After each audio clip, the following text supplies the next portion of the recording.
هل قد سمعت عن رسالة الصداع الخاصة بالسوق اليمني؟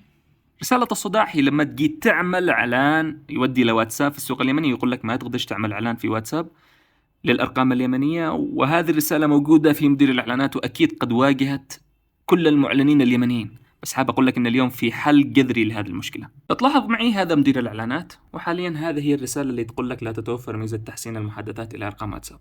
بس بخطوة بسيطة فقط أروي لك إياها الحين وبتحل لك المشكلة هذه تماما.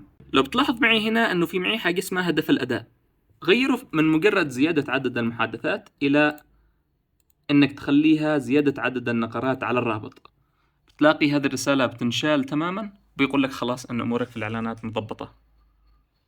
ركز معي، تم حل كامل الأخطاء. ولو حاب أنك تحصل على محاضرة مجانية أشرح لك فيها إعلانات واتساب بالتفصيل خاصة للسوق اليمني وكل الطرق اللي تعمل فيها إعلانات واتساب، بحط لك رابط لمحاضرة على يوتيوب سويتها أنا عن هذا الموضوع بالبايو حق فيسبوك أو إنستغرام. شيك على البايو، وبالتوفيق.